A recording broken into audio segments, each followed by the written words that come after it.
In this week's episode of Natural AF, I get some business coaching and we learn why not using plastic straws is not saving the turtles. I'm your host, Isaac. And I'm Alexa. In this week's episode, we have Todd Tulk on, who's a friend of ours, moved over from New Zealand, and he's started a business that turns plastic into fuel.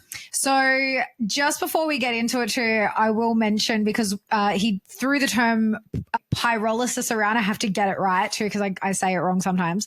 And we didn't actually clarify in the interview. So for those listening before we get into the interview, pyrolysis is the process of thermal decomposition of materials at elevated temperatures in an inert atmosphere. So when we're referring to that, he is talking about that in the context of turning plastics, like literally like plastic bottles and stuff, into fuel. Todd's a good friend of ours. We know his whole family. We actually met them not long after they moved to Australia from New Zealand, and we absolutely adore them. Love this mission that Todd is on, and he goes big, man. Like, go big or go home. That's Todd. And we had lots of fun chatting to him. It was more of a casual chat, wasn't it? We kind of went from, you know, what he's doing with Plastron to some business coaching for Isaac. Yeah. And but we always love having a chat to Todd. We even delve into why Muslims are going to save the world. I'm just kidding, but we really went to a lot of places. I actually should clarify, because when I'm still deconditioning from all the news and all the military shit around Muslims. It's more Arab. There's Christian Arabs and there's Muslim Arabs. Both of them are doing really good things when it comes to keeping all the woke agenda out of schools and providing ample pushback against it in Europe and here as well. Actually, and I think you may have also referred to, you threw the wogs around somewhere. And just to clarify for our international listeners, because it's an Aussie thing. Well, it's not just Arabs. Wogs are, and the origin of the word wogs is debatable, because what I thought it was, my mum's like, no, it's not. And like her generation was where the term wog came from. But basically they're like ethnic people, but it's specific to, it's kind of like Europeans, including Eastern Europeans, Arabs, but not, you wouldn't apply the term wogs to like Indians or Asians. Yeah. I think originally they meant it as a derogatory term. Yeah, it was, but we reclaimed it. Yeah. We definitely reclaimed it.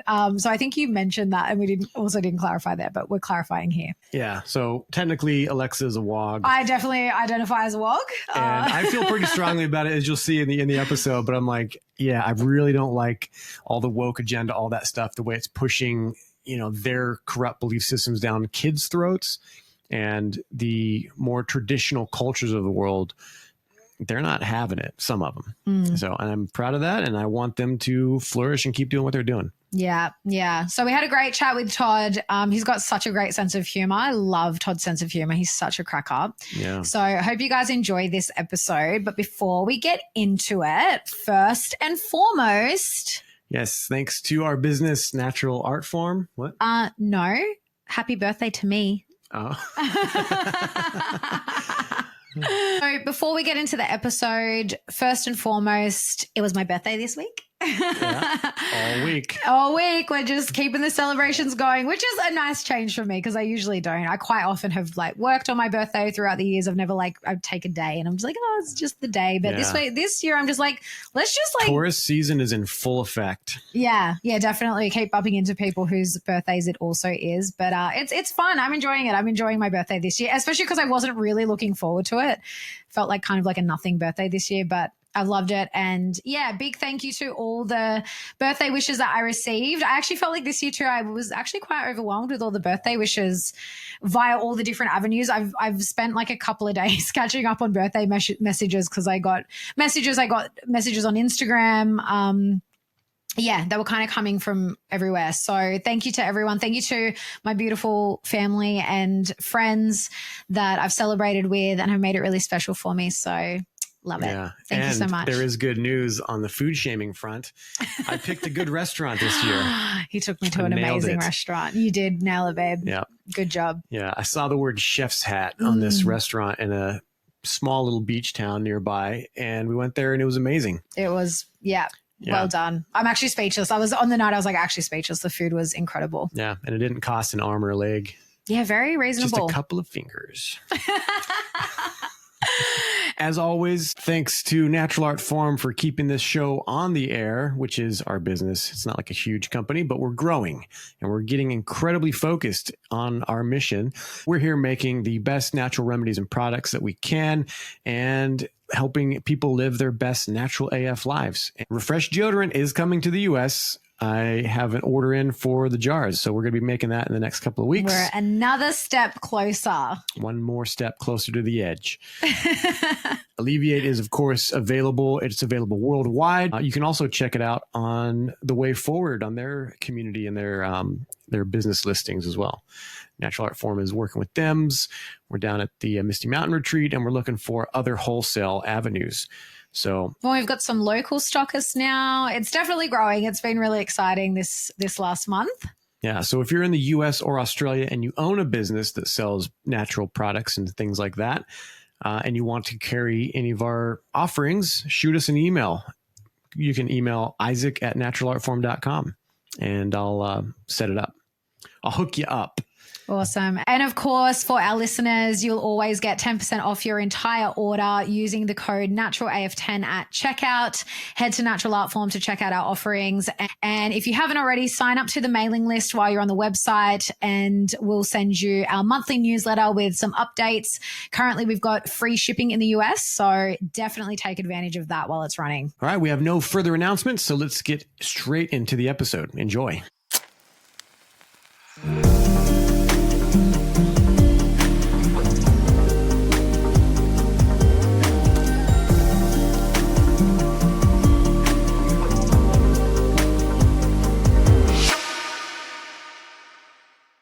Todd's journey of turning plastic into fuel began after losing his home in the 2011 Christchurch earthquakes and was faced with government fuel restrictions.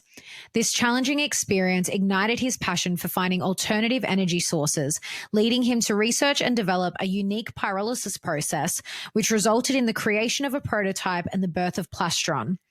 Todd is on a bold mission to address global plastic pollution with this technology and create a more sustainable future for generations to come. Well, welcome, Todd, to Natural AF. How you been? Amazing. Yes, yeah, always. Really good. I'm so excited. I'm so excited to have you on today, Todd, because I've missed this talk of yours, I think, twice now. Yeah, well, there's something in that, isn't there? Yeah.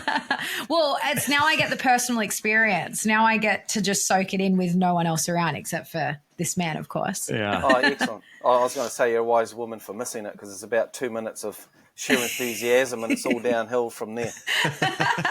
Well, if you start off strong, at least you keep them around. Maybe they're hoping it'll pick back up again, but that's true. Very true. Well, it's a pleasure to have you on. And I can't wait to dive in because I'm super, super fascinated about what you're doing. But before we get into the nitty gritty about what it takes to turn plastic into fuel and everything that comes along with that, maybe just for our audience, tell us sort of what led you to do this work. And I know that you guys, you've just moved back to Australia from New Zealand and tell us a bit of your journey and what's led you here. What got us into the pyrolysis process in 2011 in Christchurch, as many would know, we had major earthquakes hit the city. Mm-hmm. We lost our home, which was pretty full on. So we were homeless for over a year, going from friend to friend, just living on sofas and stuff.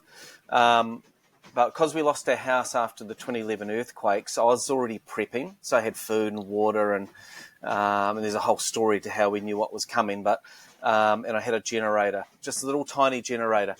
And I thought, no, it will be sweet. So we took it all across the road to our neighbours who had absolutely nothing. And sitting there in 3 days into the aftermath of the first major earthquake, the government said no fuel for the people.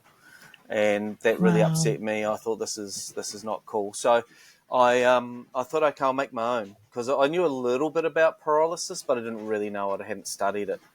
And really that's what lit that fire for me to then really get into it and study it. Wow. Awesome. Yeah, that'll motivate you for sure. So did it work back then? Were you able to make some at-home like rebel fuel? Not back then, no, because I only knew of pyrolysis that you could reverse the plastic back into a gas, then turn it into a liquid. I had no idea how to do it. Like I'm a tiler by trade, right? So this world's not my world. The engineering world, the chemical engineering. So I just taught myself from that point forward. And fortunately, we live in an information age.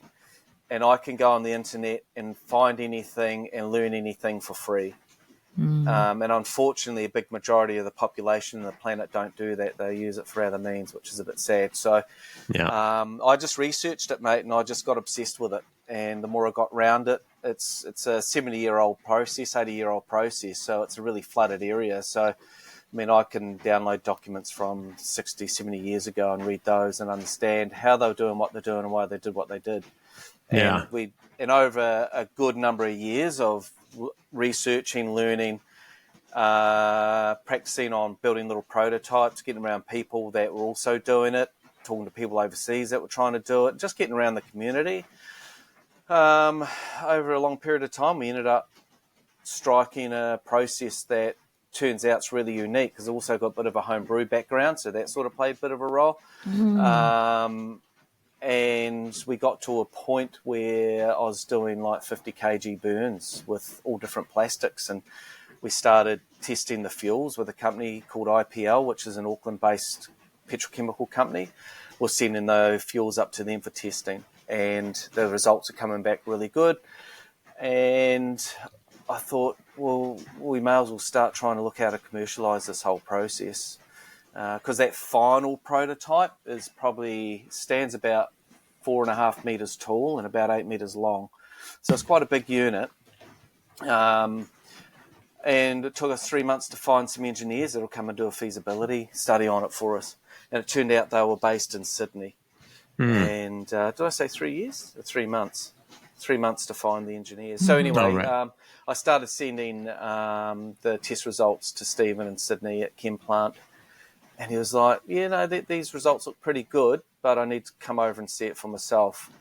Because he said, we see this all the time, backyard guys doing stuff, and then we get to see the technology. Because one of the things he asked is how we're going to raise the funds for the feasibility, because that was like 180 grand.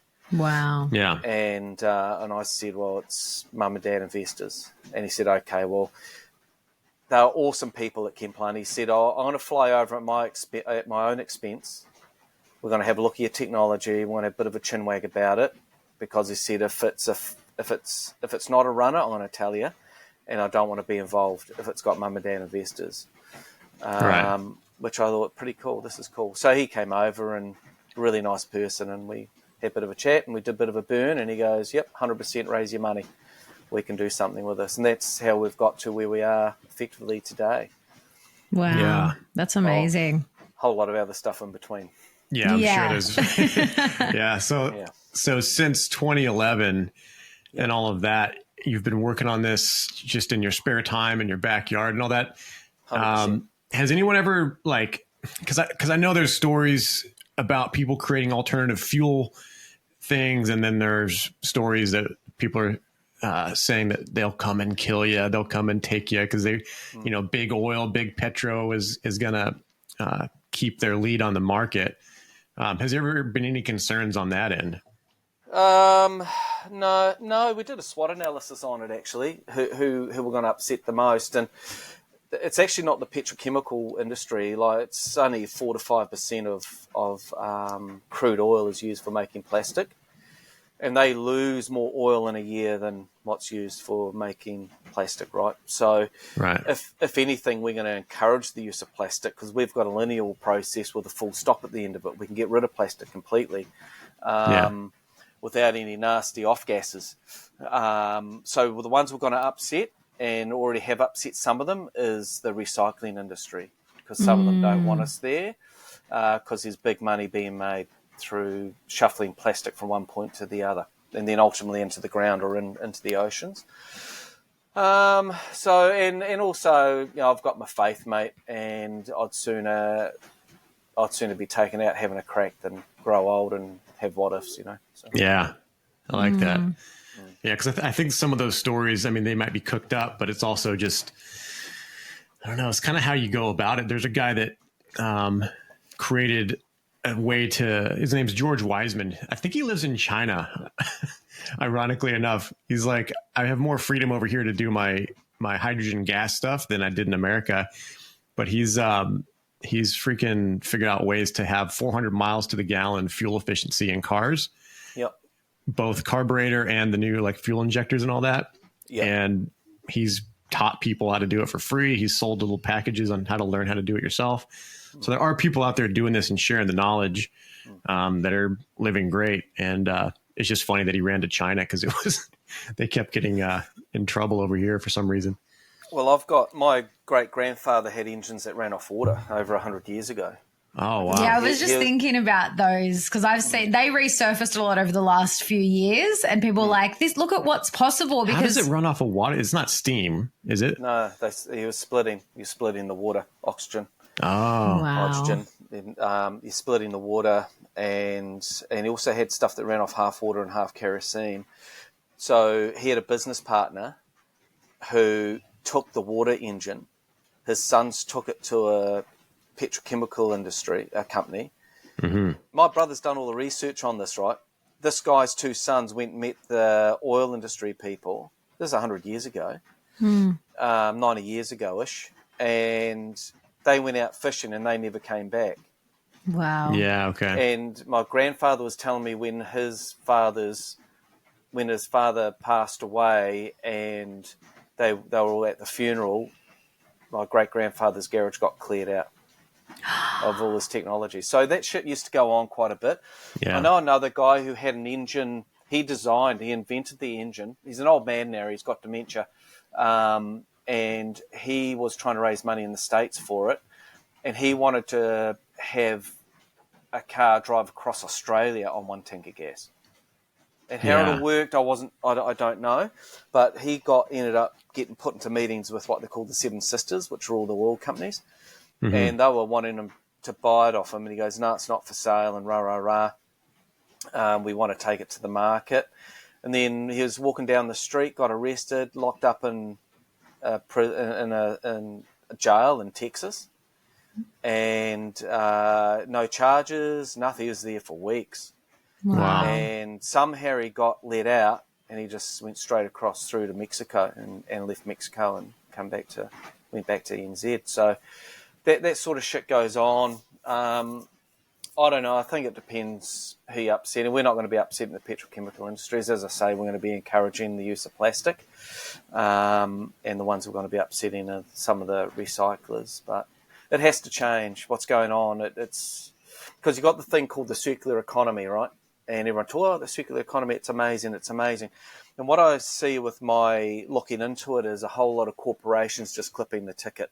Whether they're storing waste, dumping it, recycling it, taking product, turn it back into something else. And that's all fine when you're dealing with like washing machines and dishwashers and appliances and things like that, because there's so much you can draw from it.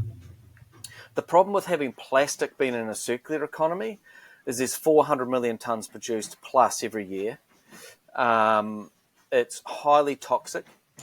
And only 10% is being recycled. And that 10% are feedstock plastics like your PETs, your high-density polyethylenes, so they can make more Coca-Cola bottles or milk bottles or more lids, stuff like that. And the rest, like it's up to about 50% gets burnt. And that's like gets put on a boat and sent to countries like Indonesia and gets burnt just often in an open pit. And the rest goes to landfill or the oceans. So it's a real mess. It's unbelievable. But a lot of the corporates are quite comfortable with that because they're making a killing out of it. Yeah. And then looking into the tax side of it, a lot of the governments aren't too upset because they're making a killing out of the taxes. Where our technology can take the waste problem overnight from 10% to 65%. We can process 65% of waste plastic and have no nasty off-gases into the environment and get an 80% yield. That's incredible. Todd, who pays for the recycling? Like, is it just a government program? Well, it's a mix. So you've got a lot of it's tied up in the rates. So with council, so 48%. So taxes. Yeah. Yeah. So when you're paying rates, if you're renting a property, you own a property, you're paying rates, right? It's all tied in. The council come along with their yellow bins. They give you a yellow bin. Now, all that plastic's put out to contract every 4 to 10 years. So companies pick up these contracts. And so ultimately, it's the people that live in the homes that create the waste, that pay for it to be taken away. Where was I headed with that? What ends up happening, because it's under contract, the council no longer owns it. You clean the plastic, you put it into the bin, the recyclers come and pick it up and take it away, and they process it. That's why they limit the plastics to go into the recycle bins, because they only want the feedstocks, the stuff that's got value. They don't want all the other stuff. They say put all the other stuff in the red bin, so then it goes to landfill. Yeah. But I've been at the MRFs, and I've seen the yellow trucks pull up and push that into landfill. Oh, really? Wow. Because the volume's so big. Yeah. They can't process it. So what do they? So this feedstock, and so that just takes more petrol, more gas, more diesel, whatever, to chemically process that, to chop it up, to melt it down, and remake it into other things. So it's not doing, like, is it actually helping the environment? Are these greenies actually doing anything by recycling? Or if you want to look at it from a CO2 footprint, which everyone's jumping up and down about at the moment, Right. to take any sort of a soda bottle, that's a PET. That's like number one in the chain of plastics. That's about 18% of plastic production a year is PET. To take 1 ton of PET, as Coca-Cola bottles, for instance, chip it, clean it, turn it back into a Coca-Cola bottle, they're producing about 2.4 tons of CO2 Wow. Okay. per ton of plastic. And to put that into context, our prototype per ton of waste plastic produces around 250 kgs of CO2. It's so minimal. The commercial unit of our technology will produce the amount of CO2 which is equivalent to buying 5 cappuccinos at a cafe every hour. So it's virtually non-existent. And then with all the extra scrubbing technologies that we're partnering with other organisations from around the world, we'll be putting out zero CO2. So in regards to the environment, the recycling that goes on at the moment, it's a fallacy. Because ultimately those plastics that get recycled, like your PETs, etc., they get too brittle after 5, maybe 6 processes. They either get too brittle or too contaminated, and then they just end up in landfill anyway, or the oceans. So really, ultimately, when you break it all down, 100% of plastics go into the oceans or into landfill. And then you've got all the other byproducts of that. So when a plastic's sitting in the ground, that produces around 1.2 tons of CO2 per ton of waste plastic, and then you got what they call leachgate, and that's where all the other chemicals leach off and the microplastics, etc., into the soils, and it kills everything. Plastic is super, super toxic. And unfortunately, microplastics, we're breathing it, we're eating it, we're consuming this stuff, man. It's super bad. And the governments and all these organisations just aren't dealing with it. Yeah. They're just not.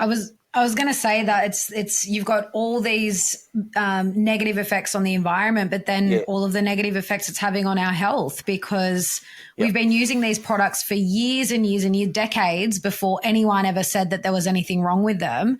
And unfortunately we've got, and it's not just in the, in plastic containers and in foods and stuff, it's in our clothes and everything that's literally sitting on our skin. So, that's why I love this idea of yours so much. And this project, this what you've got going, because this is the way of the future. Like, we need to start, because like you said, it's like what tends to happen is, it's the whole problem, problem, reaction, solution cycle that the government and big corporations and big pharma and everything do, where, we've got a problem, everyone reacts and they're all outraged and whatever. And, look, we've also got the solution that we're also going to make lots of money off. And it doesn't ever really solve the problem. No, that's right. And it's ultimately comes down to the dollar at the end of the day. It's the money that drives everything. Yeah. But Todd, yeah. aren't we saving the turtles by having paper straws? Yeah, isn't that interesting? Like, so you go into a supermarket and it's like they're not allowed to give you plastic bags anymore, but everything's packed in plastic. Yeah. So see, I'm not anti-plastic because I don't know what's going to replace it. There's all this talk. Oh, some of the websites I've looked at. It's like, no, we're banning plastic. Got to get rid of it. Well, what do you want to replace it with? It's in your glasses. It's in your shoes. It's even in the engines in your cars. Because it's so cheap to produce, right? But everything's packed in plastic, and if you look at the other side of that coin in the food industry, to have a whole lot of fruit sitting in a big barrel in the middle of a shop, they lose about 30% of that fruit to rot and all the rest of it. When it's wrapped in plastic, they lose 3%. Yeah. Right. So there's all these balancing arguments to why we shouldn't have plastic. The problem we've got is the management of plastic. That's our problem at the moment. And ultimately, it'd be nice to get rid of plastic and have it replaced with alternatives, which are hemp and etc. That'll be amazing. But right at the moment, reality is that is not happening. And the problem's so big, if you come up with anything which is creative within the plastic industry, you just have to walk in one direction and you'll make money. It's the wild, wild west, literally. Yeah. The stuff's floating down our rivers. Yeah. Well, the problem I have with paper straws and paper cups and everything is that it's not just paper. They're literally lined with plastic still, and they're the worst kinds correct. because, it's such a... Well, you can't recycle it.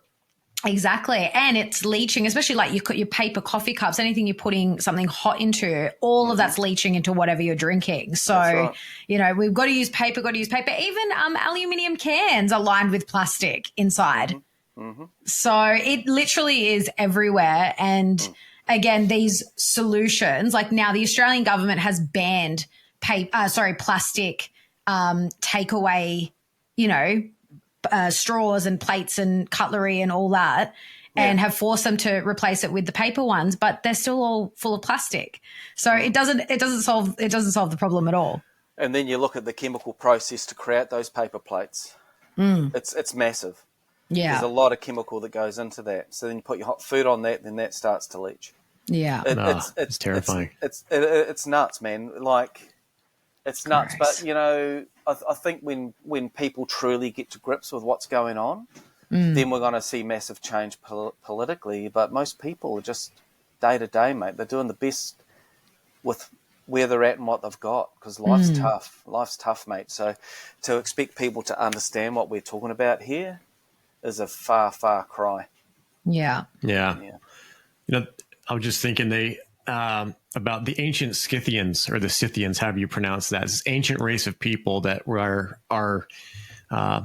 fair-skinned progenitors from before Rome, and it's said that they were great warriors and they only owned their sword, their horse, and one cup. And I'm thinking I'm going back to that. I carry a cup with me sometimes, if I remember, just a stainless steel mug when I go to cafes, and I bring it to them and I say, put my coffee in here. Yeah. But thinking about all the stuff, all the chemicals in these paper cups. I've even until this year, like I've been getting a coffee every weekend in a paper cup at the markets, and I need to quit that shit. What about the horse and the sword? Is that for discount or? Yeah, well, I've got my tomahawk on the wall behind me. I just did they ban swords in Australia yet? Probably, yeah. They've banned everything. And horses are next, so we can't mount a cavalry offensive. I imagine. Yeah. So because we know what your mission is with what you're doing, Todd, but for our audience, tell them what your mission is, like big picture, what you're aiming for, and what's the drive behind that? Like really is this something you feel like is your purpose in life? Like what is it for you? Some time ago, I set a goal. I wanted to touch 1 billion people and clean up the planet. And when I really got my head around what the problem is, and I really fell in love with this whole process, because originally it was really just survival, but then I fell in love with it. And And I went out to someone that I care for dearly, and I said, yeah, I'm setting this goal. And I thought it was quite bodacious. And she said something to me, and it wasn't like, oh, who do you think you are to achieve that? But it was something along those lines. And I was so angry. And I went back to the office and I thought, fuck this, I'm really just going to go big here. And this is when the world population was at 7 billion. I thought, I'm going to touch 7 billion people and clean up the planet. And what was amazing was the feeling that came with that and how big it was. And I actually felt my energy having to grow actually into that vision. And when I could really feel it, it was really scary. I thought, wow, man, that's massive. I listened to a lot of people, but some are quite key that I've followed. And this one guy is called Dan Pena, and he's quite aggressive in a lot of ways. But I pluck a lot, I drink from a lot of cups. And one of the things he said is you want to have a goal that's so bodacious that it scares the hell out of you. And now I truly understand what he talks about. And so, yeah, it is my mission, and I'm one of the lucky few that really knows their purpose for being here in this period, and I've had a pretty rough journey, so I know I'm thick-skinned enough to handle it. Yeah, it's definitely tough path to walk when you're taking on the Goliaths of the recycling industry. Yeah, and I'm so glad you shared that. I think a lot of people can relate to that at this time, because I mean, just hearing you speak about that now, I know I can definitely relate. Isaac could definitely relate, because we're kind of going through the same thing where we've got this vision and you're not there yet. And that resonates with, like, when you feel it, it's amazing. And it's like this knowing that you're on the right path, but there's so much that has to be done to get there, and not just like doing in the external world. There's so much that has to be done internally. Like, this is, I always say it, like, these endeavors are spiritual. You know, they might be a business endeavor, or it might be, something that feels external, but there's so much growth that has to happen within us to get there. And that requires a big why. So the question is, what's your why? Yeah. Because if you don't understand your why, then you're going to get distracted and put off, and things are going to get a bit tough, and you got another no and another rejection, or something hasn't worked out. And that why is the fuel in the tank, big time. And we just had some meetings with an investment group out of San Francisco. Got a couple of them on the boil at the moment, which is quite interesting. And one of the guys who's sort of the chairman of the group in San Fran, he was really digging deep on what's this guy's drive? Like, what's the fuel in the tank? Because that's your fuel in the tank. When things start to fall apart or something doesn't work out, and you've got to pick yourself up and start all over again. If you don't have a why, you're not going to do it. You're just going to go to the pub with your mates. And right. So the why is super important, and that's totally related to the purpose. But I feel the why is what fuels that purpose. You have to have a why, and it has to be in your heart of hearts, so it doesn't waver. Yeah, very sage advice. And then it's difficult to ask other people to hold that why as well when it's not theirs. And people around you that are close to you will waver. And it's really important to be able to stay true and strong to yourself, that even the dearest to you are going to have days where they're just going, I can't do it today, or I can't do it this month. And that's okay. If you're true to yourself and you know where you're headed, I've got a saying, which is, it's basically, when life is shit, eat shit, because there's no way around it. When you're in hell, keep going. You don't want to sit around and dwell, and that's your why and your purpose, and that'll get you through everything, 100%. Yeah. In the military, we had the saying, "Embrace the suck." Yeah. You know, when it sucks, embrace the suck. Yeah. And you could take that multiple ways, but I just take it like for the military parlance. But yeah, because you grow while you're doing that, but it's amazing when you actually really, really hit your limit. Sometimes you find out that there is no limit because it's death, but even in death, you continue, and I like that spirit, and that warrior spirit comes with business. There's a reason why so many businessmen, leaders, entrepreneurs, and they read things like Sun Tzu, Art of War, and things like that, because it's like half the battle or most of the battle is internal, but it's the techniques or the ideas still apply. Yeah, correct. And a lot of very successful business people around the world are ex-military. I can't remember the ratio. It's quite high. Because they've experienced the discipline, because it takes huge discipline to stick at anything, right? And if you've had a life where it's all just been given to you and laid on your lap and you just swan along, you got 150, 200 grand sitting in the bank and you're playing golf or doing whatever you're doing, if you don't have the discipline, you're not going to drive something that's difficult. You're just not going to, because you don't have it in you. You soon will have it in you when things go south, if you stick at it. So, Yeah. And I find the difficult part is from the military. Like, I was infantry starting out, and we're used to, like, if it's raining, you're training, you're outside, you're wet, you're sandy, you're, cold for sometimes weeks at a time. Yeah. And I get used to just shouldering the discomfort and just like sitting in it. And so sometimes I can be a little too comfortable being uncomfortable. And I'm I actually need to like go into what is really, really uncomfortable for me, which is like right now it's like facing and doing sales, like actually closing the deals and up leveling that. And I find there's like what you had with your experience about expanding your energy into a bigger purpose. I feel like now is like little micro moments of that where it's like, all right, now what's my purpose in the sales world? Like, what number do I want to close? Like, to put a quantification on it. And so I know, crystallize the focus on what I'm going to do. It's like, all right, I'm going to go for 100 gyms or 100 wholesale deals. And then you can expand even more. You can go bigger than that if you want, but I like the Japanese samurai philosophy idea about cutting around the edges as well. For when there's something really, really big, if you have an elephant you got to eat, you got to do it one bite at a time.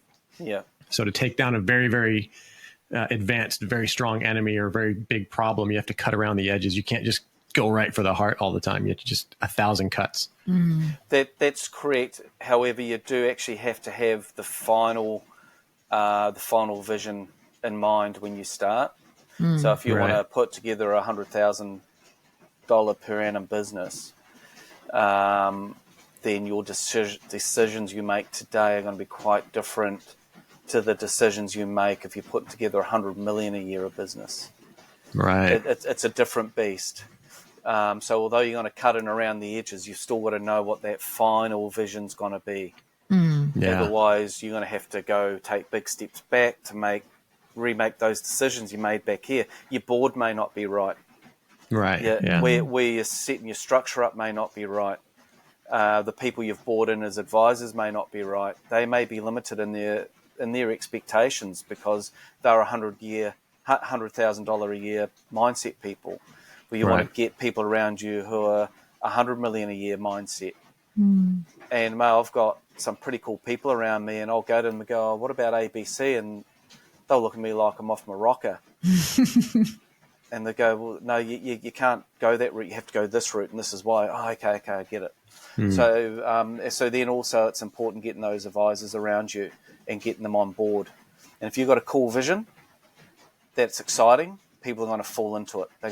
That's what they want to get into. So like the group out of San Fran, I was talking to the chairman, and he was at the airport, and he goes, "I heard you only want to get 1,000 machines in the market because these guys are big, right?" And I said, "No, I want to touch 7 billion people and clean up the planet." And he goes, "It's all I wanted to hear," and hung up. Wow. And the relationship's gone from there. So if you're truly in your heart of hearts clear on your purpose, it's not like something you have to sell. You just got to live it and be it, and people are going to get around it and go, I want a part of that. I want to be a part of that. But that's good and bad. You want to get the good people coming and go, I want to be a part of that. But you're also going to get the people come in and go, I want to get a part of that and try and take it. Yeah. And then that comes down to you being intuitive and understanding what's going on there, and also having a really solid structure and being able to put red flags in place so these people chug along and put up red flags all the time. and that's a whole process, a whole learning process. So, because we've had it come through the door from strangers and friends, try and get this. Because the upside of this business, 1,000 machines in the market, can make it a multi-billion-dollar company, and there's enough room for 55, 60,000 machines. Yeah. It's so big, it's massive, right? So when people start seeing these numbers, some of them aren't genuine in their intentions. Right. But they soon show themselves. Yeah. A dishonest hand has to be played at some point. Yeah. Yeah. So the key is not to give too much away or let them too far in. And if you do let them in, make sure you can unravel that quite quickly.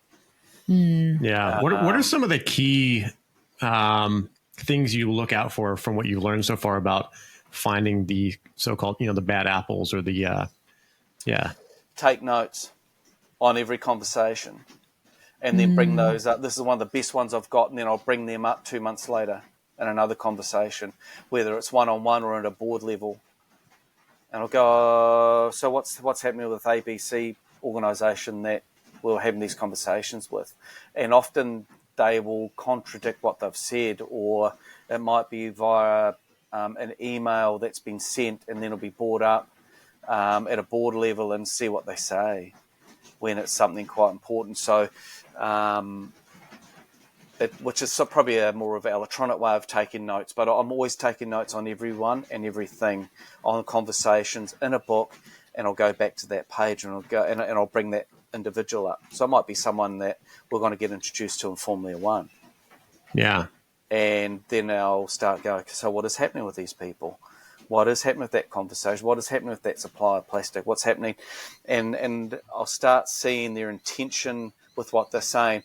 And on top of that, I've got really good at listening to the energy in between each word. So when someone's speaking to me, and what I've found really interesting is the more I do it, the bigger the energy gets in between each word. And I can start picking if they're telling me a yarn or not. So the energy is super important in conversation. Super important. Yeah. What does that mean? Like the energy between each word? Everything has intention. Yeah. Whether it's good or bad, right? Everything's got an intention, and it all carries an energetic footprint, regardless. So it's almost like the little voice that's in your head never yells, and that's your soul of souls. That will natter away to you. That's where your true truth resides. The ego has a big, loud voice. And it's been able to, this is why meditation is so important, that you can quiet that part of yourself and learn about the ego and understand the ego, and when the ego's towing you around by the nose, so you can listen to that little quiet voice. And it's that energy. It's that energy that you listen to, the energy in between the words. And it's that feedback you get. It's the very first feeling you get is the correct feeling. And then it's the ego that'll kick in and start telling you something else. The ego is a very funny character, and once you get a hold of it, it'll then scurry away and try and find another way to get back in. But you need to have an ego to exist in the third dimension, but you don't want it towing you around by the nose. Yeah. It's not good. Yeah, such a good point to make. And it's no surprise when you said there's, this huge amount of ex-military men that get into business. And women. And women, they get into business, because we recently had Mark Devine on, who's an ex-Navy SEAL. Yeah, very good. Yeah. I've listened to that. Yep, he's cool. Incredible, isn't he? And that's what we said on that episode. Like, it's entrepreneurship is not for the faint-hearted, and either is the military. So it's no surprise that you really do have to have the fortitude. You've got to have the discipline, and you've got to, and also I think, what I love about Mark Devine's whole approach is it is also this spiritual integration. And like what you just said as well, I feel like it is essential to have that part of you that's super switched on as well, because otherwise you are just going to get, hoodwinked, and you're going to bring people into your organization that don't have the right intention or whatever, if you're not tapped into like exactly what you just said, like actually being able to pick up on that stuff on a very, very subtle level. That's right. And we don't always get it right. And so that's why it's also important to have people around you of similar ilk. Like my wife's very intuitive, as you guys know. Yeah. And she'll go, I don't get a good feeling about them. I'll go, really? That happens with Isaac and I all the time. Yeah. And she'll explain it, and I'll go, okay, I'll sit and watch. And sure enough, 99% of the time she's correct. Yeah. Or she will name what's going on for that individual.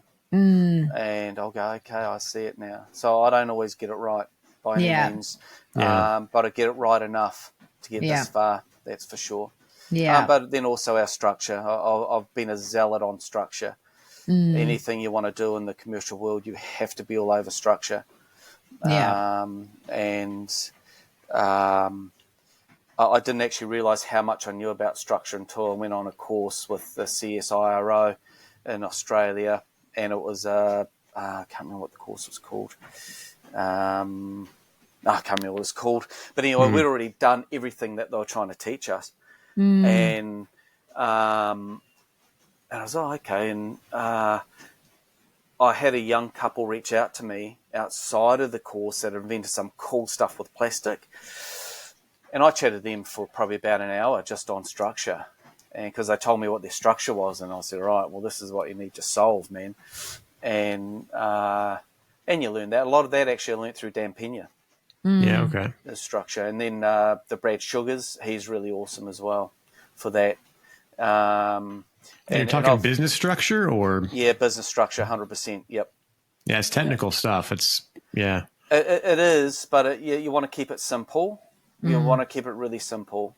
And a lot of it's getting the right board and how to pick them and go about that, because ultimately the board makes the decisions and the CEO runs off and does what the board wants, because the board's main job is to look after the investor, the shareholder.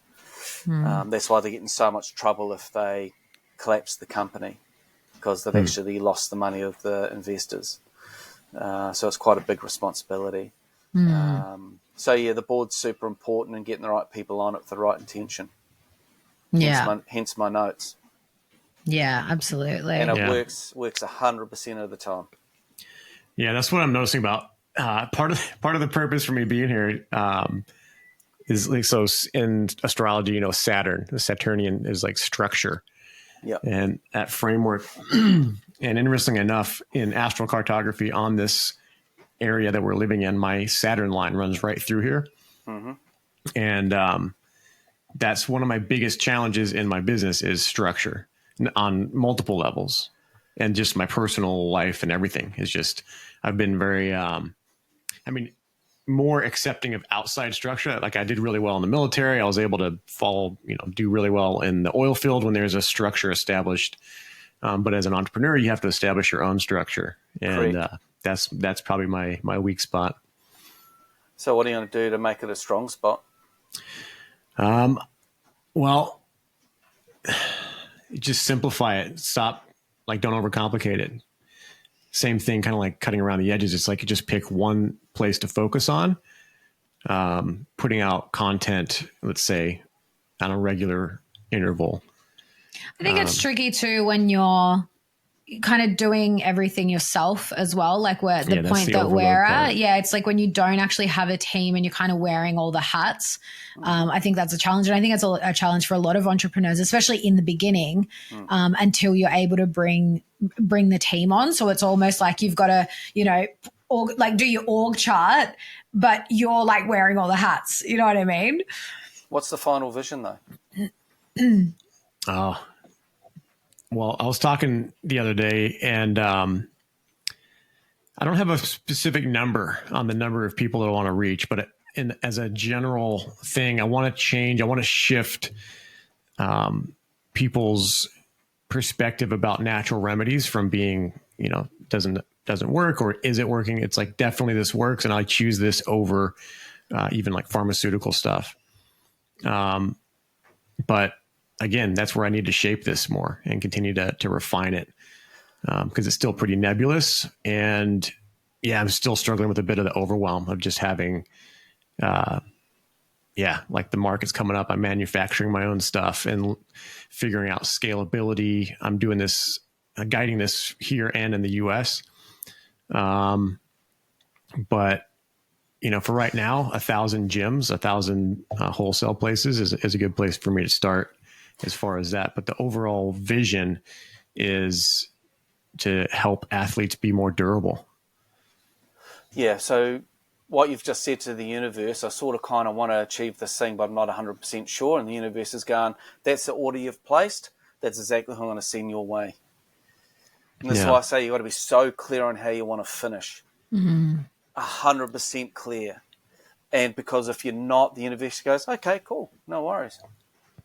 No worries. And that doesn't mean you're not going to have the uglies walk through the door, because you are, because that's anything that's worth achieving is going to bring the good and the bad and the ugly. It's just going to, if it's going to be groundbreaking and changing, because there's always going to be a resistance. For every action, there's an equivalent reaction. And it comes down to your discipline and holding true to that final vision.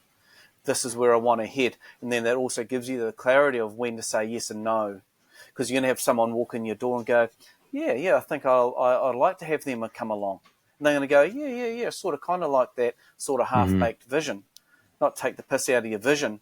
But if you go, no, I want to actually touch 10,000 gyms globally, and I want to touch 10.5 million people, or whatever those numbers are, and this is how we're going to get there. These are the products we're going to be packaging, and this is how we're going to package it. It's going to be environmentally friendly packaging, however we do that.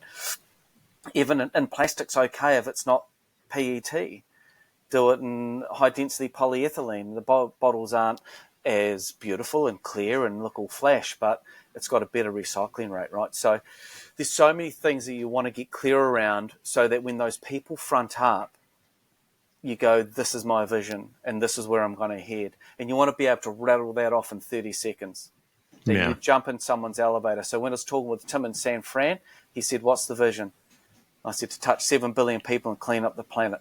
And he said, that's all I want to hear. You've got to be so crystal clear on that, because then the universe is just going to send you exactly what you're holding. Yeah. And it's super important, and you'll be blown away at the change it makes. Yeah. I feel like I need to do like a really intensive, either like a specific coaching course around clarifying the vision, like something to really, really get it out of this kind of you don't need perpetual. Ask yourself in your heart of hearts what you want. I know I've been doing that. And I'm still very unclear. I'm like, why? What's driving this? Why isn't this crystallizing? And so you don't know your why? It feels like survival right now. It just feels like I'm trying to I think that's in right now, to but a living wage. yeah, I think that's right for right now. Yeah. But Isaac and I have talked about like big vision for everything that we do. And our vision is like a big part of it in both, because obviously I do my own thing in my own businesses, and I'm in the process of growing that now as well. It's really we really want to create a legacy for our children and future generations. And that's a big part of everything that we do. So I guess that is like the overall, like the really big vision, but in terms of like the, like natural art forms specifically. Yep. Yeah. I mean, that's kind of. So you want to create this legacy for your family, right? But that's not what people are buying into, because that's all about you. Yeah. They're not going to front up and go, oh, mate, I want to make your legacy just come true. Right. What they want to see is a healthier, happier, better world. And you need to be so clear on this, guys, so when you're sharing it with people, they get excited, because they'll see that spark in your eye in the heart of hearts. That they go, dude, this dude's committed. This dude I want to give money to. This dude I want to put my time into. And you want to form a board around that vision. Yeah. Like, for me, I just want to go super big. Otherwise, what's the point? Yeah. What's the point?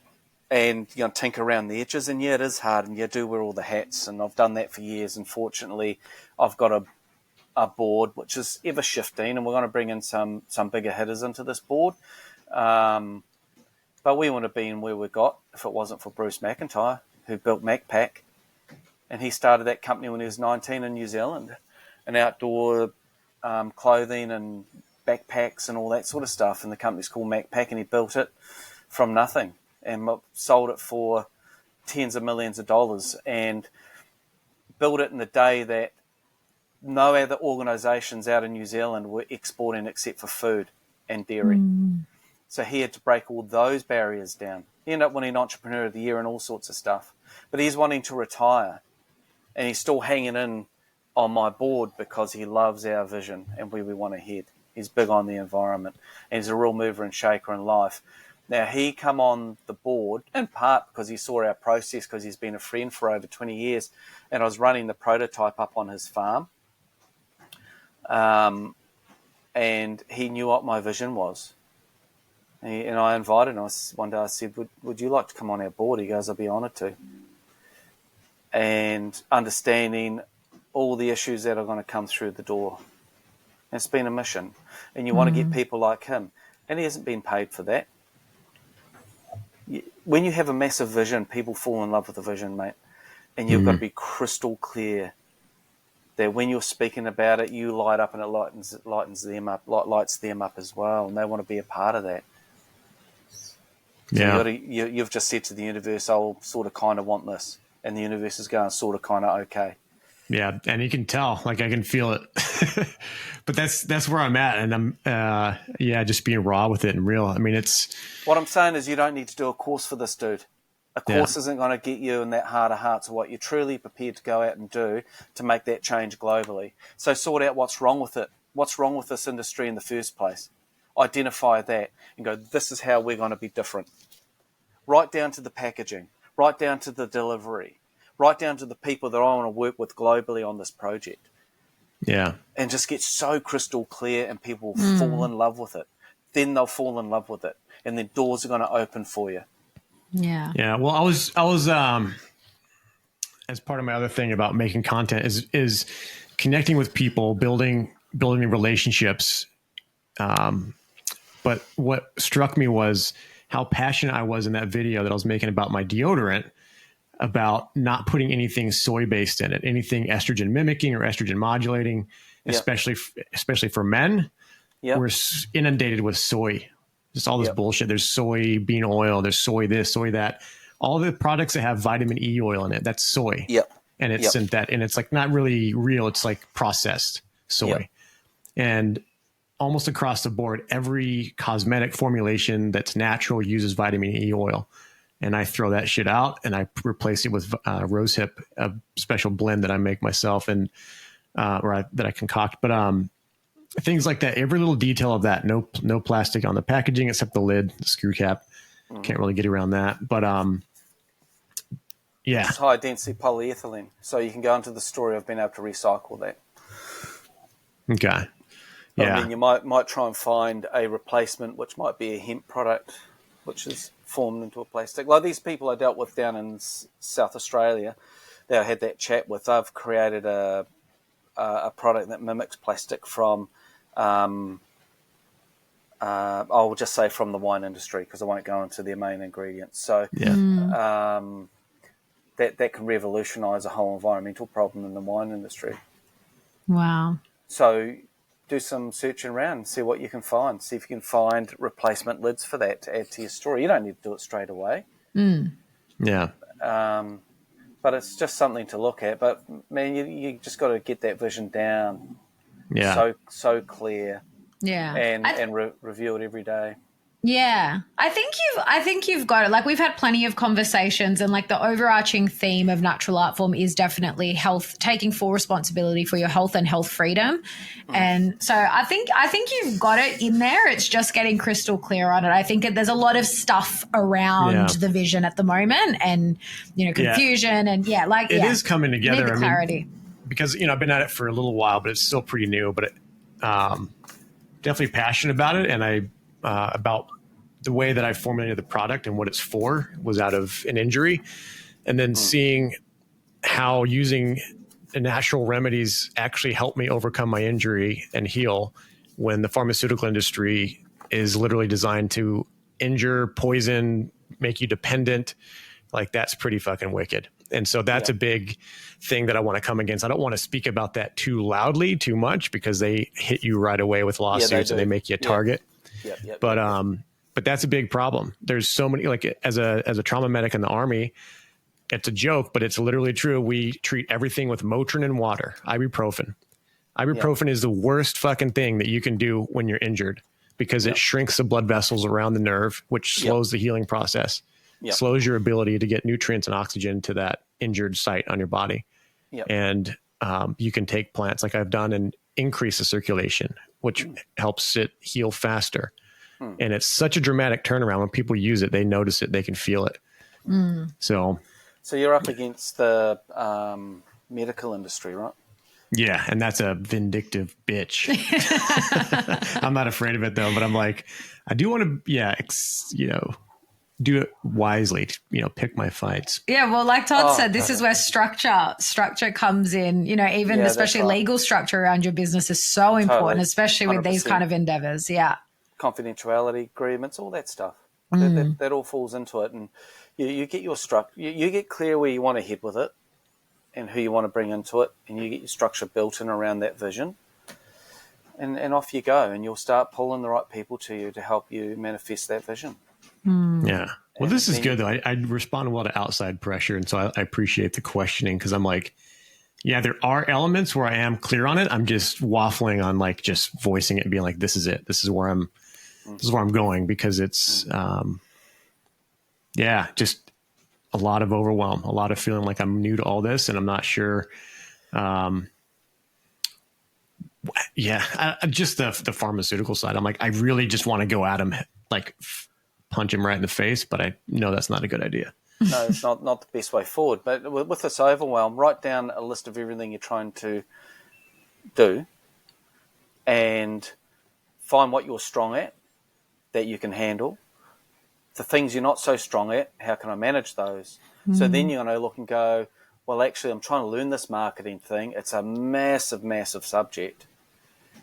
Why don't I just manifest someone in my life that have already got a degree in this and been on boards doing this and actually have an insight on the medical industry already? There's so many people that would have those qualifications, and you can draw on them, reach out to them. See if you can start putting an advisory group together as a starter, even without a board, because a board you have to form a company, etc., right? So, right. I'd make a list of, because it sounds you're wearing all these hats. Well, I used to too, but then I brought Bruce in, and Bruce just amazing. To a point, I'd write an email, send it to him to review before I'd send it out. And he'd review it and write it. And I found actually over the time my letter writing got so much better because he's very good with language, Bruce. And now I just use like Grok, put it in there. Basically I don't put names of who I'm sending to and all that because all that gets recorded, right? So, but I'd go, I want a business letter written in regards for ABC to get to XYZ, and I want it done in a formal but casual manner. It just goes, yeah. Then I cut and paste it, send it to Bruce, and he goes, "Oh, that's really well written." I go, thanks. Good. Yeah, that's good. Well, I was just talking to a friend of ours, and they're one of them's a really good writer, gifted writer, and they're toying around with some AI, and using it to write. I don't know if they're doing just marketing messaging or if it's actual like script stuff, which is what she does. And she said, yeah, it's pretty good. Like once you train it, once you kind of give it the right prompts, that can be a bit tricky. But I use it for for things here and there for like Instagram posts, but or like even articles or product descriptions, or when I'm describing something, I'll use a website that I find is put together really well. And I'll have it scan some of their text and create, tell me what the voice is, because I don't even know the vocabulary for some of this, to what to ask it. And that's what I'm getting better and better at, is asking good questions. Like, can you write me this with this kind of tone or this kind of purpose or this kind of whatever? And that's a big asset, is learning to ask good questions. If you're doing anything today and you're not using AI, you're doing yourself such a great disservice. This is where the world's headed, and you may as well embrace it and learn it and get to grips with it. And it's a double-edged sword, like everything. And I remember when computers were first coming out in the 90s. Was it the 90s? Late 80s. How old was I? I would have been around 13. So it's about 83, right? And when our schools started getting computers, and remember people, this is going to put people out of work and it's this and that. What it did is actually let the little corner shop start doing what the supermarkets could do. And now, just fast forward to now, it's an information age. I can go in there and study and learn a subject that engineers go and study 5-6 years. Yeah. My nephew's doing engineering back in NZ, and it's tough, man. He's super intelligent. And it's tough. I don't have to go through that because I've got the internet and I just download documents and read. I can cherry pick what I want to learn, right? So if to take it the next step, now you've got AI to do a lot of the searching for you, for your study and your research. It's just, mate, embrace it and use it. And if I were you, I'd be hitting your vision with AI big time. And I use Grok because, to my understanding, it's the only true lifetime independent at this stage. Okay. Searching. That's good to know. And Is that's the one with Twitter or X or whatever? Yeah, is it GROK? That's the one that you're talking about? GROK, yeah. And I've been getting better results on that than I have with chat. Yeah, good. I've been using the DeepSeek, the Chinese one. Yep. Just out of curiosity, because it's supposed to be a lot more efficient, a lot more, I don't know. Supposedly it was a big bomb in the AI world when they dropped that. It was like all the other people were shitting their pants. But but we've caught it out telling porcupines. It'll lie. Yeah. AI is a fucking liar. Yeah, if it doesn't know something, it'll just say anything. And it's like, that's not even not correct. all the time, but I'll catch it just straight up manufacturing like someone's name and stories about them that don't make sense. Like there was somebody I was looking for that had spent 7 years or so in prison for contempt of court. And it basically, somebody that I'm familiar with, it said, this person, this is the guy that spent 7 years in prison for contempt of court. And I was like, no, he did not. And he's like, yeah, he went to contempt of court. And he gave me this whole fucking thing. And I'm like, he didn't go, did he? Like, where's the proof of that? And then it's like, oh, you're right. I didn't, he didn't do that. I just completely made that up. And I'm like, this is a problem. Yeah. Yeah. And that's the dark side of it. Yeah. So it's a double-edged sword. Yeah. Yeah. I'm going to take it with a grain of salt. But that's where we're at, you know? Trust but verify. Yeah, exactly. Yeah. But if you're researching, I mean, I've had a good run with Grok so far. That's good. For sure. And questions I have asked and it hasn't been able to answer, it's actually said, I don't know. Yeah. Oh, that's good to know. Thanks for sharing that little tidbit, Todd, because I'm not opposed to AI. I'm very wary of it. I'm a little bit skeptical just because I know, what do they call them? Hallucinations. They have these hallucinations and, and I don't love, like you often see now, like I can almost always tell when something's been written by AI, like it's whether it's a blog article or whatever. I think when people get really lazy, it's really obvious. So it's good to know that there's something. And of course we know that they're still censored quite heavily. When you ask about certain topics, it won't give you the truth. I'm gonna try out Grok. certain questions I just steer clear of. Yeah. I don't bother.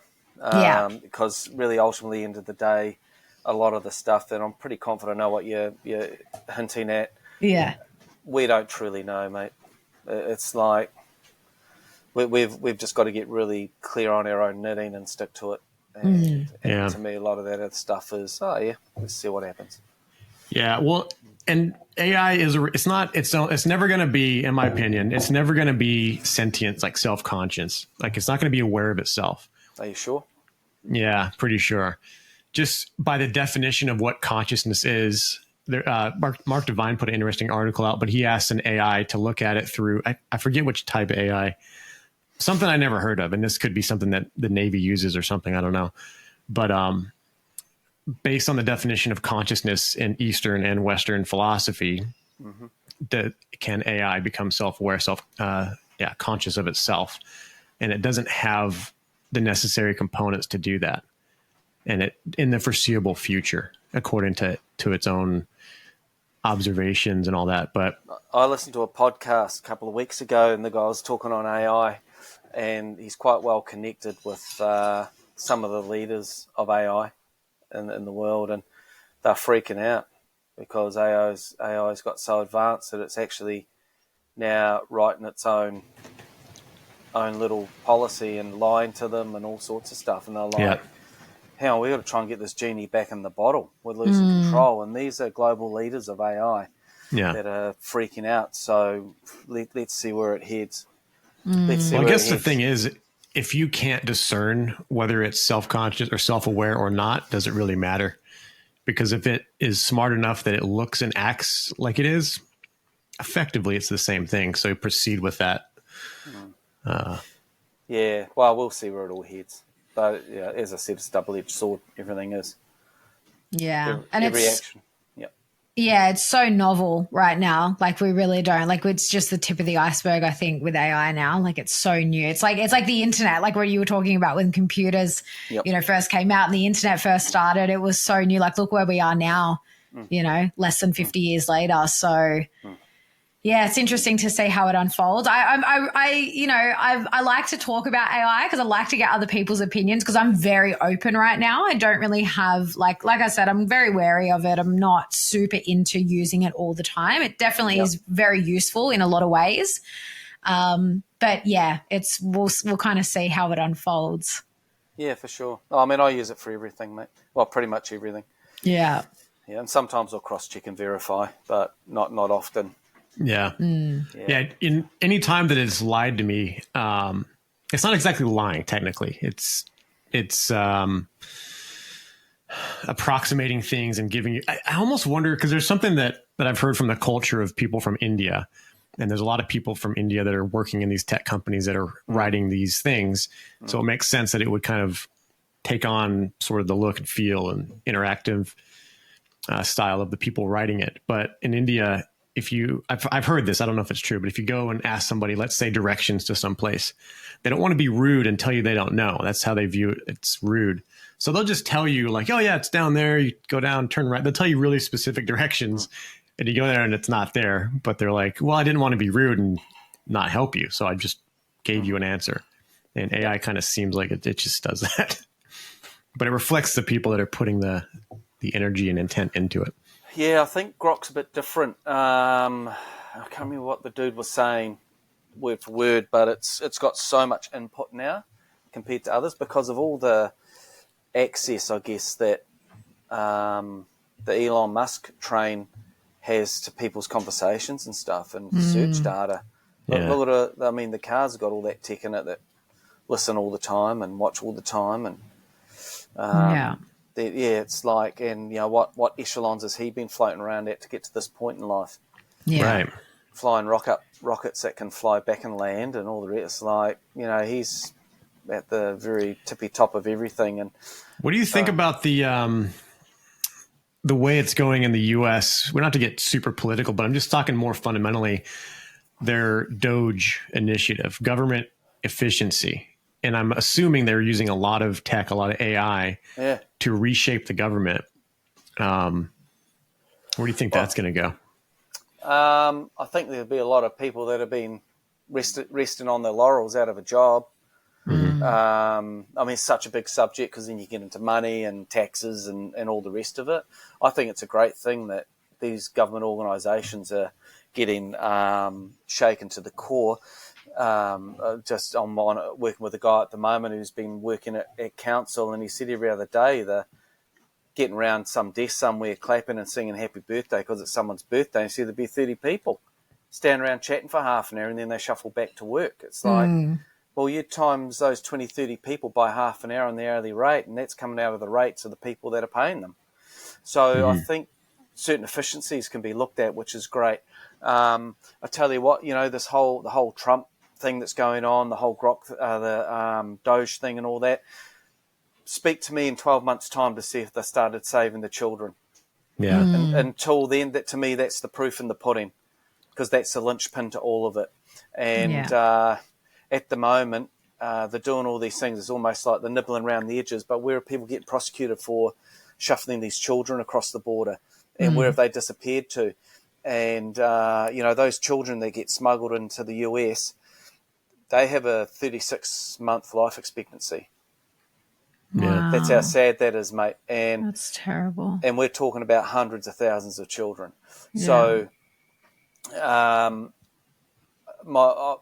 wait and see till I have an opinion when those little darlings start getting saved. Because at the moment they're not. And there's a lot of talk about it, and we're going to do this, going to do that. Well, there's people actually in those communities that can take authorities directly to those places right now and get the smugglers and save the children, do all those things, and they're not. So let's see. There's a whole lot of rah-rah, and all these great things are happening, and Trump's the president of peace, and he's doing a lot of work in those areas. But what about the children, man? Right on your back doorstep. So I agree. We'll see. But the children, mate, I just get so angry. Yeah, I'm with you, Todd. It's like, people keep banging on about, and I'm not saying that Trump's not doing good things, but it's always, it's like, because what happened in his last term, it was like he promised all these things. He seemed to be signing, these executive orders, but a lot of it didn't ever come to fruition by the end of his term. And that's really what matters. It's like, well, what change was actually made? And that's the thing with the executive orders. They don't, but to me, I mean, they're good for a headline, but they don't do anything once he's out of office. All that shit gets reversed. Yeah, that's right. And I think in his first term, he didn't know the beast that he was stepping into. The second term, I think he's a lot wiser with the people he's putting around himself. And there's a lot of things that are happening that are really good and really positive. But I'm sure there'll be someone else that'll be watching this going, oh, yeah, but what about all this negative? And I'm sure there is. But for me, the clincher is the children. When are these people going to start getting brought to account? When are these children going to start getting released from the slavery and the sex dungeons and all that other shit? And because to me, that's the proof in the pudding. And if it doesn't happen, then what are they hiding? Why are they protecting people? The whole Epstein files, they're releasing heaps of the JFK stuff, which is really cool, and that's caused upsetting a few. Let's see what happens with the Epstein files and see if names will start getting named there. Yeah. And if they get really released. What bugs me about that too, and maybe it's for the best. I don't know what your opinion is on it. So when they talk about Epstein and everything in the news, they candy coat the shit out of it. It's like, oh, he was just he was inappropriate with some girls. It's like they were sex trafficking children on the island. I don't care if he's inappropriate or sex trafficking; they're all as bad as each other. He's still a pig. But they're not saying what was actually going on in the conspiracy world. It's very clear, like what was going on with that. It's very clear what people are accusing Bill Clinton of and other people in the media and the politics and Trump and RFK Jr. and everybody else that everyone's like putting on their shoulders and celebrating. Either they don't say one word about it or address it, or if they do, they use very candy coated language around it. So it's not actually saying what's wrong. So there's no urgency for solving that problem. We're in an information age now. And the energy of the globe's getting brighter and there's no hiding now. And the dark, a lot of people are thinking the dark's getting darker. No, the shadow's just getting darker because now the light's shining on it. And there's no hiding anymore. And what was done in the dark is now done in the light. There's no getting away from it. So this is just going to get more and more intense. So this exposure is coming one way or the other. And it takes the smallest of candles to lighten up the darkest of rooms. It's coming. This exposure is coming, whether it's under Trump or someone else. It's coming because it's going to get to a point that humanity's going to demand it. There's going to be no getting away from it. So it's coming, mate. It's coming. I'm with you. And I just had to make note, Todd, that as you said that, can't remember exactly the line you said, but something about the darkness and the light and whatever. It was where we were on 1 hour, 11 minutes and 11 seconds when you said that. Oh, there we go. See? Look at that. Whatever that means. Must mean something. Yeah. It was something. There was something in that. I literally, and then what, you continued on to say, I just got cold shivers because, we are in this time now and Yeah, it is. And I love that you said that it's, you know, humanity is going to want the answers, because we're the ones that have the power, not this, you know, top 1% that control the world. They don't have the power. They know that we have the power, and that's why they control us, so that they can siphon it and use it and direct our energy. Yeah. And, you know, I think we're definitely at a point, I think we're beyond critical mass now, and there are just too many people that have woken up, are waking up, and are seeking truth and finding it, you know, and the more that happens, the more that we are going to see some really, really big shifts and big changes in the world. And I think the people that have controlled us, if they're people, of course, their biggest fear is the two opposites that have been divided coming together. And one of the things that really rocked their boat a bit in the UK and in Ireland was they found with the children, what was going on with the children in the schools and the education system, is they had Catholics, Protestants and Muslims all coming together and uniting and going, we're not having this shit. Yeah. We're not having it be forced onto our children like this. And it freaked them all, freaked the system out a wee bit, where they're going, well, hang on, no, we want to keep them all divided at each other's throats. Yeah. That time's fast approaching, where that divide between faith and religion and opinions and all that's going to fall away. And we're going to see each other as human beings, all on this damn journey together, doing the best we can with what we've got. And there's still going to be creeps floating around the joint, but they're soon going to get called out, mate. And I'm super optimistic for humanity, because every problem we've created, we can fix. We can put people up in space and float around the joint, do all these things. We can solve our problems down this end. Yeah, absolutely. Exactly. Right with you. Yeah. Yeah. And I think just the Muslim and the Catholic and all that stuff, I mean, things are catalyzing a bit. People are going more, I think, into their religions, and they're kind of closing off the doors because things get a little uncertain. People want certainty, so they go to where they think it's this and only this, and this is my way. But there are a lot more people that are waking up to how, like Muslims, for instance, they did a hell of a job brainwashing people, especially the working class and fighting class in America, against Muslims. You know, with the whole terrorism thing.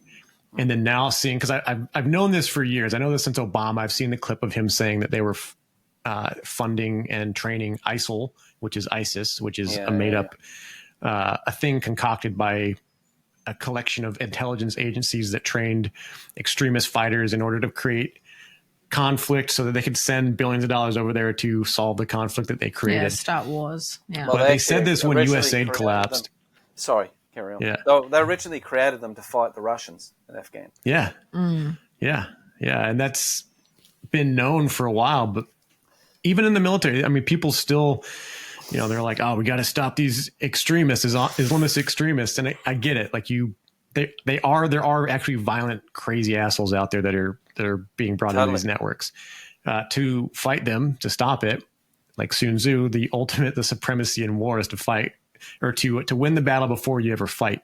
Yep. And what you do with that, they just did with defunding USAID.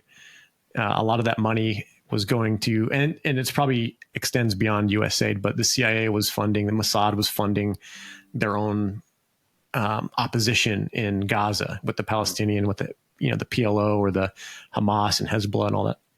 It's all funded, from one stream or another, but they actually admitted that in Congress, out in public, and some of the people were pretty upset. Although it's not going to, it may or may not change things. But just as long as people fundamentally understand that the Muslims are not our enemy, that's becoming. Hopefully, people are figuring that out.